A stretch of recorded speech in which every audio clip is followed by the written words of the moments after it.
Hello and welcome to Scrumcast. I'm your host, Tom Bullock, and I'm going to start this episode with a question. How long do your sprints last? Better yet, is that the right duration for your team? This is more than a hypothetical. Sprint duration sets the cadence for everything in Scrum: events, value delivered, the work itself. And data shows that sprints need to be short, no more than 1 month long, in order to enable rapid feedback loops.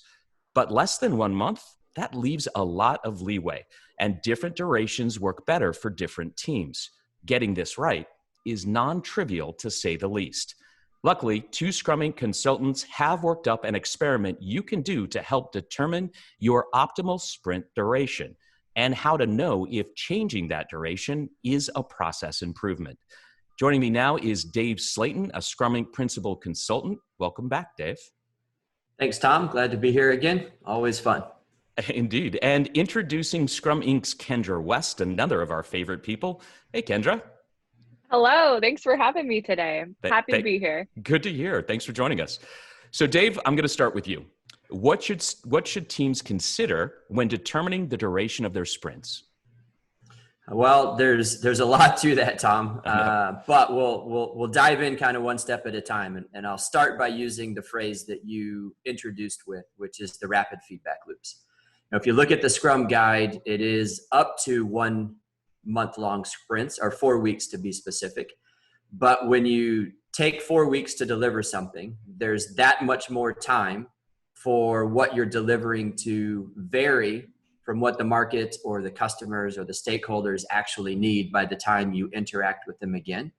So if we look at it from kind of an academic or a philosophical level, the shorter duration that you can create, the more opportunities you have to touch base and specifically get feedback on the product that you're delivering.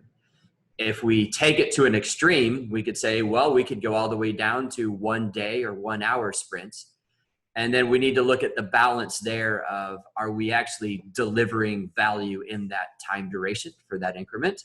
So the balance is usually somewhere in the middle. From our experience, we like to start with as short as possible is better, maybe even make the teams a little bit uncomfortable. The standards that we see, Kendra, jump in if you've seen anything different in your experiences. We normally see 2 weeks kind of be if I'm a traditional software development team or a team creating things, it's usually 2 weeks. And teams that have more of an operational kind of background work in the 1 week space. But I have seen some other stuff. How about you, Kendra? Most of the teams that I used to work with were on 2-week sprint cadences, but I think a lot of that was just by default what the organization did. Since joining Scrum Inc. and seeing so many more teams do the 1 week sprint, I actually believe that has been more effective for teams because the more rapid planning cycles, when 2 weeks stretches on, there's sort of the point in the middle where you might not have as much urgency, or you're sort of veering less towards the goal. But I think that having the shorter time box is really important for keeping people focused on what the ultimate goal that we want to accomplish is. Sure, that makes sense. And I know just in general, when Scrum Inc. partners with organizations to launch teams, we tend to build it on a sprint length of 1 week to show them that you can actually produce value and get those rapid feedback loops in a single week. That kind of adds into what you're saying.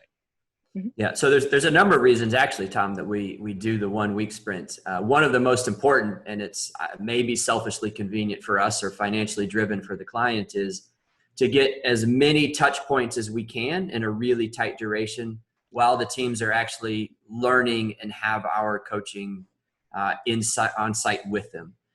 So instead of kind of, you learn a lesson and then you come back to it 2 weeks later, it's not as clear as if it's week after week after week. So that's one of the drivers that we have for why we come in and we do the 1 week sprint. And the real funny thing is, and as Kendra has experienced since she's joined us, is that the teams actually respond to that pretty well. Like if you go to a normal traditional kind of 2 week Scrum team and you say, hey, we're going to do 1 week sprints, it's like, whoa, that's going to be a big change. That's going to be a lot different. But when you start to break it down, going back to your first question, Tom, of what are the things that we look at to decide what's important for our sprint length, Kendra brought up a really good point, which is you lose that sense of urgency when you get into that, if you have a 2-week sprint, you don't start out all fired up because you don't see the deadline on the horizon yet. And it goes back to the traditional, it's amazing how much work people get done in the week before they go on vacation, both in the office and at home, because there's this artificial sense of urgency, this deadline to get things done. And having that every week actually it's a psychological thing that kind of pushes people to do it. So I actually love it. I couldn't imagine doing a 2-week sprint personally myself at this point, after the experiences I've had with 1-week sprints, both in the company and as a team. So teams we coach. Sure. And all of this stuff that we're talking about, this background, actually plays into your experiment and things that teams should consider directly. So it's not just a catch-up. Now let's get into that experiment, because it's really kind of interesting. Let's start with the bigger question. When should teams consider changing the duration of their sprints? So I'll jump in here on this one, Tom. I think the place that we most commonly see teams looking to adjust their sprint length is when the end of our coaching footprint happens with the team. So we've been coaching them for 1-week sprints for a couple weeks, and maybe they were doing 2-week sprints prior, or maybe that's what other teams in their organization do.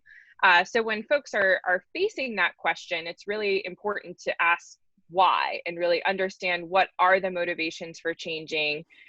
Is it because you want to be synchronized with the rest of your organization? Is it because the team prefers that 2-week time period? Are there external conditions within your organization that would require you to stick to a longer schedule? So there might be pieces there that really are leading you to adjust the sprint length. But it's important to make sure that when you do that, the impact of that change isn't terrible to things like your velocity, your team's productivity, the quality of your work, et cetera. So really, if the team is feeling a change, it's okay to listen to that and look into that. But what we as coaches really want to see is that the adjust to the sprint length is carefully considered and if possible, measured as well, so that we can see that changing the sprint length is beneficial rather than just detrimental to the work that you're doing. And you and Dave actually paired together and created this 4-step data-driven experiment to do just that, to see if this is actually a process improvement, to make sure that the benefits of changing sprint length are realized, or if it is a detriment to the team, that is noted, so that way the team can make the best decision and adjust based on data. And step 1 that the two of you laid out is pretty obvious. State your hypothesis. Explain this to me, even though it is pretty straightforward. You think it's obvious, but here's what we experience. I'm going to give you the most common reason that people, and it's usually a few people on the team, say, "Oh, can we go back to 2-week sprints?" or "Hey, can we do 2-week sprints?" And they say, "Well, why do you want to do a 2-week sprint?" We spend so much time in meetings, right? So there's an implicit hypothesis in there, which is, if we go to a 2-week sprint, we would spend less time in meetings. So if we take an academic view of the Scrum Guide, it doesn't imply that you will have less time in meetings, because if you're in a 1-week sprint, your review is time boxed to an hour, your retrospective is time boxed to 45 minutes, and your planning is time boxed to 2 hours per week of sprint. So if you go to a 2-week sprint, you would anticipate that they're going to scale back up. Now, we know that's not going to be a linear equation where it's literally just times 2. So here's the statement of the hypothesis. So let's be very explicit about it. The hypothesis is, if we go to a 2-week sprint, we will spend less time in meetings. So now it's turning it into an experiment instead of just I wish it was different sort of moment. Sure. And I can't tell you how often we see this. This is interesting. I had a team that I was working with in London, and they had exactly this, and they were tax return people. So they were accountants. Their brains were very, very meticulous. And so we were able to say, okay, if that's step 1 of the experiment, your hypothesis is you will spend less time. That led us into the next steps, which were, okay, how do you design the experiment? And that was kind of by stating it and turning it into an actual hypothesis, and going back to our scientific method days from middle school and beyond, that set us up to kind of lead into the next steps. Now, before we get to that step 2, I do want to throw another idea out there for the hypothesis, because I'm sure some teams are considering this. There are teams that cannot deliver a usable increment in a single week sprint, not because they're not doing it correctly, but because they may need that extra week to do this, depending on the complexity of the issue. So let's say that I am a product owner, and I'm having 2 great Scrum consultants work with me to try to figure this out, or we're a team rather, we could say. How would you design that hypothesis if the question is, can we produce better that increment of value in 2 weeks versus 1? The old time box conversation. This is actually a really good one. If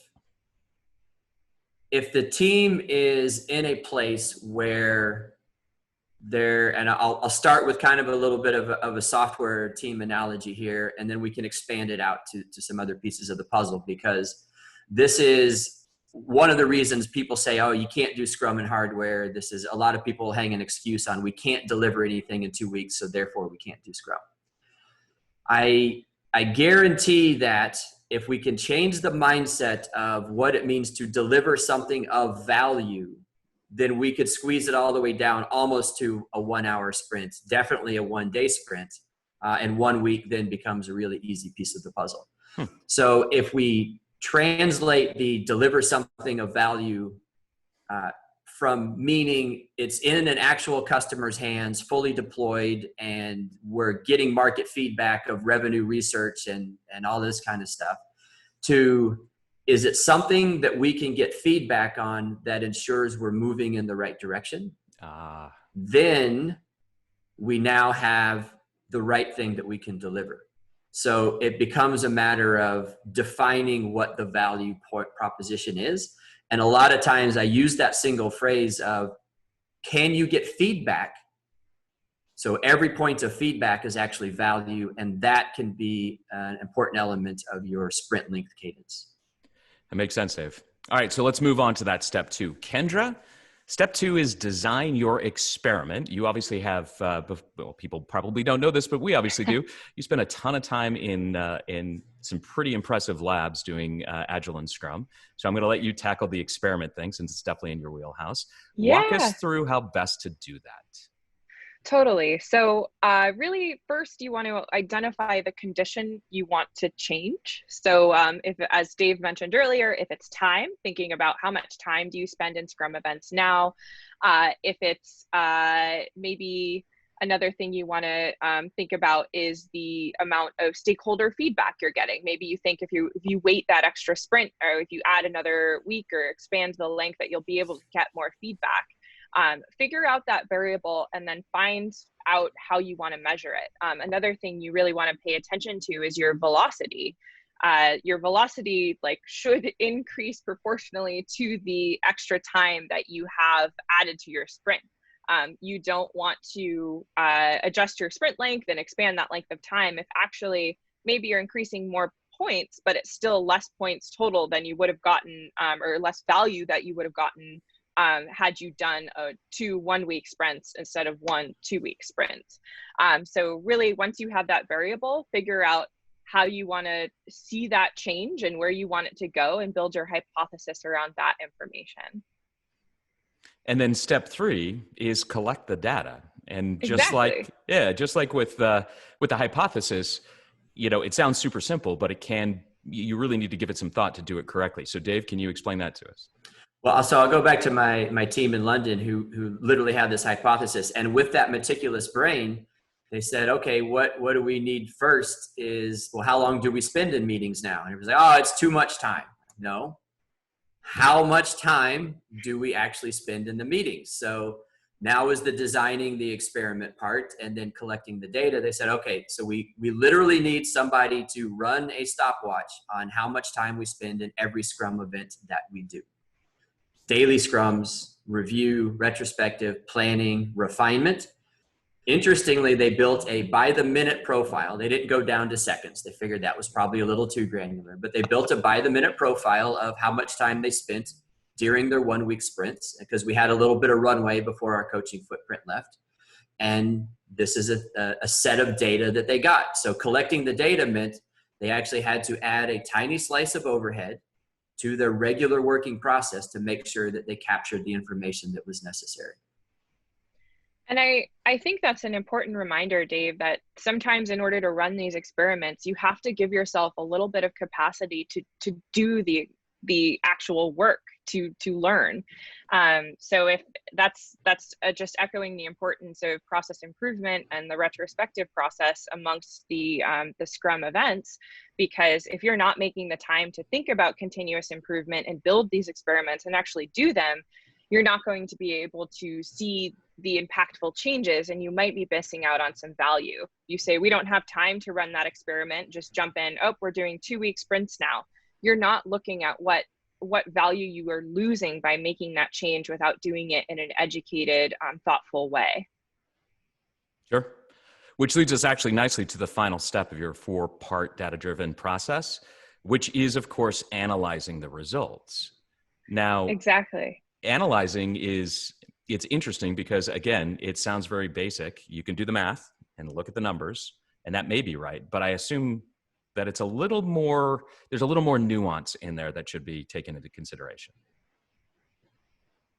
Yeah, so when you're looking at the results from this 1 versus 2 week sprint experiment, I think there are a couple of factors you want to consider. So one, you can't just do 1 week sprint and then 1 2 week sprint and call it done and say that's our data, that's it, because you want to have a couple examples from each case, so that you're not just looking at one sample size within each group.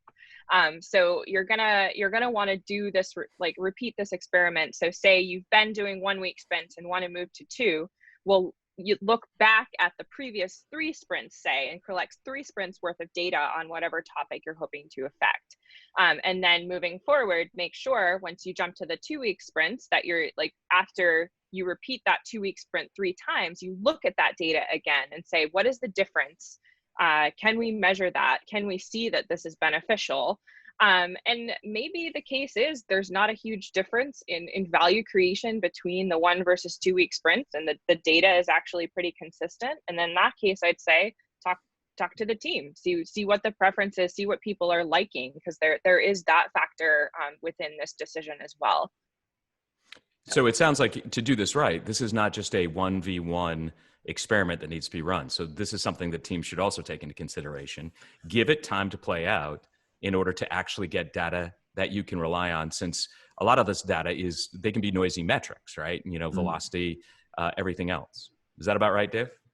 Well, I'm seeing the scientist brain in Kendra come into life here, which is we need a repeatable set of data, or the experiment you can't publish it, can't sell it, can't do anything with it. So the repeatable set of data, making sure that you collect enough is actually really important.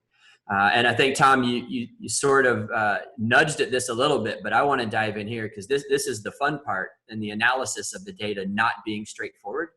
It's easy to look at the one variable that you want to look at, but as Kendra pointed out, there's human brain and emotions at play here in part of the team, which the data may tell them one thing, but they may just hate it and be totally against it. But there's always these unintended consequences or unexpected other outcomes that show up. And, we've captured a few of those over the years in kind of looking at teams who have tried this and teams who have run this experiment, and using the sprint duration because we want less time in meetings example. There's a few things that we've seen happen. Number one is they may measure out to have roughly the same amount of time, but their planning effectiveness actually goes down. And the way that we were able to see that was as they got into the 2 week version of the sprint, after leaving the 1 week version of the sprint, they started to get a lot more interruptions. The work that they had planned became either obsolete or wasn't the highest priority anymore. So it got really loose and fuzzy, and it was kind of, now they're responding on a day-by-day basis towards the end of the sprint, as opposed to the 1 week sprint. Everything was pretty firm and very focused. So their planning effectiveness went down. Well, how are you going to see that, especially if you didn't know to look for that in a variable? Hopefully you've got other metrics that your Scrum Master is tracking from a basic perspective that allows you to see on their, the dashboard that, oh, wait a minute, this all feels really good, but we're about to blow a gasket over here. So we might want to rethink some of these pieces of the puzzle. Sure. So there's a lot of responsibility on the Scrum Master to try and anticipate some of these things, like planning effectiveness, any other number of items that will come in, and a lot of them will be kind of unique to the teams along the way. So the Scrum Master is going to hold the keys to a lot of this data analysis puzzle. Sure. Well, you've certainly given us a lot to think about and some pretty insightful stuff here. Thank you both, Kendra and Dave. Thank you, Thanks, Tom. Always enjoy it. And if you like this content and haven't already, please subscribe to our YouTube channel. And for more thought leadership, or to find out how Scrum Inc. can help you, your team, and your organization, visit our website, scruminc.com.